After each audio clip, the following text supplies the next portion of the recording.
Have you ever told yourself, it's just one snack, it won't hurt, only to realize weeks later that just one had turned into a daily ritual you couldn't break? Or maybe you've skipped breakfast so many mornings in a row that it's no longer an exception, but your default routine, telling yourself you're too busy, you'll eat later, you'll catch up somehow. And then, without even noticing, you find your energy crashing halfway through the day, your focus scattered, your mood swinging for no clear reason. The truth is, our health is rarely destroyed by one big catastrophic choice. It's worn down by small, repeated ones. The Stoics understood this long before modern nutrition science. They knew discipline wasn't about punishment or rigid rules. It was about freedom. The freedom to live without being controlled by cravings, impulses, or the false comfort of unhealthy routines. Epictetus said, "No man is free who is not master of himself." And nowhere is that more obvious than in the way we eat. Food is both fuel and temptation, necessity and indulgence. Every bite is a choice, not just about what goes into your body, but about the kind of person you are becoming. Imagine for a moment living with the calm certainty that you can sit at any table, face any craving, walk through any supermarket aisle, and know you are in control, not because you're denying yourself joy, but because you've learned to choose wisely. Today, I'm going to share the story of someone who transformed their health by breaking 3 bad eating habits, not through crash diets or extreme restrictions, but through the quiet, steady power of Stoic discipline. And as you listen, you may start to see your own plate, your own patterns in a completely new light. A few years ago, I met a woman named Lon, and on the surface, she seemed to have it all together: smart, successful, driven, always on the move. She had built a career she was proud of, managed a busy household, and was the kind of person others admired for her determination. But behind the polished image, she carried a constant, nagging fatigue. She felt sluggish more days than not. Her focus slipped in the afternoons, and her mood would swing between bursts of productivity and waves of irritability. At first, she told herself the same story many of us do. It's the workload, it's the endless stress. Maybe it's just part of getting older. But when we dug deeper, stripping away the easy excuses, the real culprit became impossible to ignore: her eating habits. Lon had 3 patterns that had quietly woven themselves into her daily life: skipping breakfast entirely, eating large meals late at night, and turning to food as an emotional crutch whenever stress or sadness crept in. On their own, each habit might not have seemed disastrous, justifiable even. "I'm not hungry in the morning," she'd say. "I eat late because I work late," she'd reason. "A little comfort food never hurt anyone," she'd smile.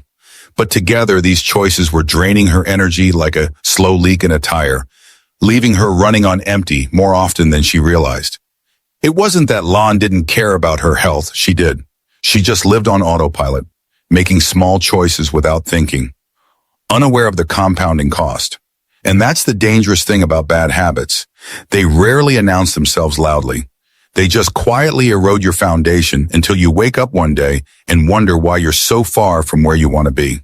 The problem for Lon wasn't a lack of knowledge. She knew the basics of nutrition. She'd read the articles and heard the advice.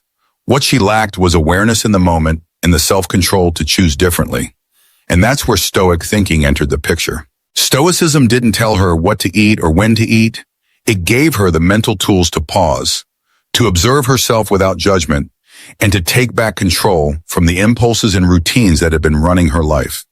It was the beginning of a shift, not just in what was on her plate, but in how she saw herself and the power she actually had over her own well-being. Stoicism teaches us to focus on what we can control, and for Lan, that realization was a turning point, because it meant she had to stop blaming her schedule, her stress, or the world around her, and start taking ownership of her choices. She couldn't control the fact that meetings often ran late or that urgent emails popped up right when she was about to take a break. She couldn't remove every tempting snack from the office kitchen or make restaurants stop serving her favorite fried dishes. But she could control how she responded to those situations. Instead of skipping breakfast with the familiar excuse of "I don't have time," she began preparing it the night before. treating it as a non-negotiable appointment with herself.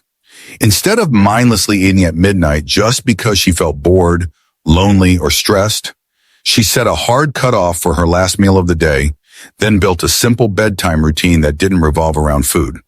And perhaps most importantly, instead of reaching for comfort food the second she felt a pang of anxiety or fatigue, she learned to pause, breathe, and ask herself a simple but powerful question. Is this true hunger or just an emotion I'm trying to silence? That single moment of honesty created space for a better choice, and over time, those moments began to stack up into real change. Seneca once said, "It is not that we have a short time to live, but that we waste much of it." And in the realm of health, the truth is similar. It's not that we lack the ability to eat well, it's that we waste our self-control on the wrong battles. We fight to answer every email instantly, to attend every meeting no matter how unnecessary, to please everyone around us, and then, when it's time to make decisions about our own well-being, we have nothing left in the tank.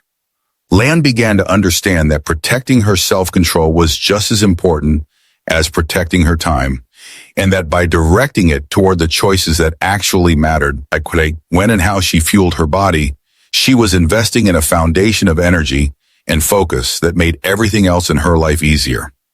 The more she practiced, the more she saw that Stoic discipline wasn't about restriction. It was about freedom, the freedom to live in a way that served her long-term health instead of surrendering to short-term impulses. There were 3 bad eating habits that had been quietly draining Lan's energy for years, and each of them needed to be addressed with the kind of calm, deliberate discipline the Stoics practiced. The first was skipping breakfast. For years, she had brushed it off with excuses. "I'm not hungry in the morning. I'll eat later. I'm too busy," not realizing that she was robbing her body of the fuel and focus it needed to start the day strong. The Stoic practice she adopted here was simple but powerful. Prepare in advance. Each night before going to bed, she set aside a ready-to-go breakfast so that when morning came, there was no decision to make, no extra effort required. She treated that morning meal as a non-negotiable investment in her clarity for the day, a quiet reminder that her well-being came first. The second habit was late-night eating, something she had fallen into without thinking. A little snack before bed had turned into a regular pattern of heavy meals, eaten just an hour or 2 before sleeping. It was comforting in the moment, but left her with poor sleep, sluggish digestion, and a heavy feeling in the morning. The Stoic solution was to set a fixed eating sunset, a hard cutoff time for her last meal, and to treat it with the same seriousness as an important appointment. She wouldn't cancel a meeting with her boss. Why should she cancel one with her health? At first, it felt strange to walk away from the kitchen when the clock hit her cutoff time. But over time, she began to enjoy the lighter, more restful feeling it gave her. The third habit was emotional eating. Lan had used food as a coping mechanism for stress, boredom, or sadness for so long that she barely noticed she was doing it. A stressful phone call, grab something sweet, a lonely evening, order takeout.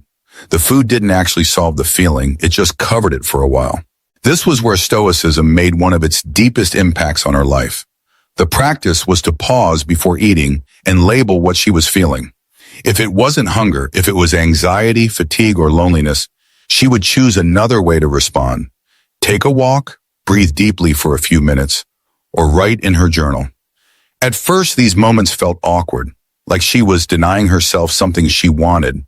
But in reality, she was giving herself what she truly needed: acknowledgement, self-awareness, and a healthier outlet. Lan didn't try to change everything overnight, and that was key. She picked one habit at a time, applied a Stoic principle to it, and practiced it until it became second nature.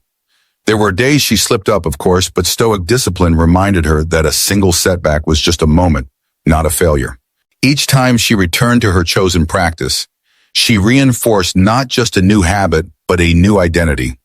Someone who could trust herself to follow through.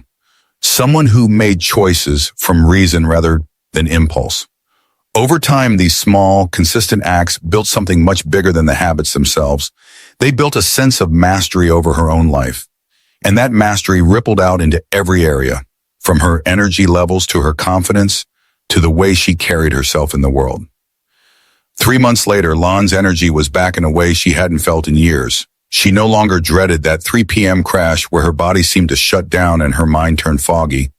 Her sleep became deeper and more restful, her mornings lighter, her focus sharper. She moved through her day with a sense of calm control that even her colleagues noticed. But the biggest change wasn't in her appearance or even in her health. It was in how she saw herself. She no longer thought of herself as someone who was trying to be healthy, chasing the next quick fix, or relying on bursts of willpower. She began to see herself as a person who lives with discipline, whose actions match her intentions, who can trust herself to follow through. Marcus Aurelius once wrote, "You have power over your mind, not outside events. Realize this, and you will find strength." And that's exactly what Lon had done.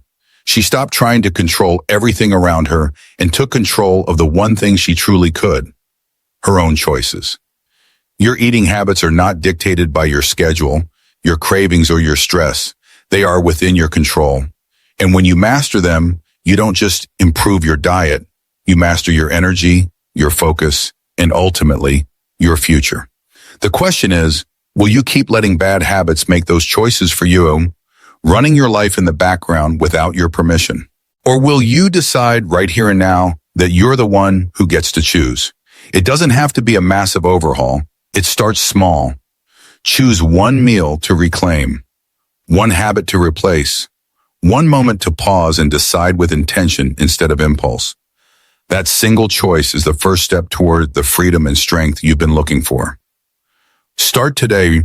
Your future self will thank you.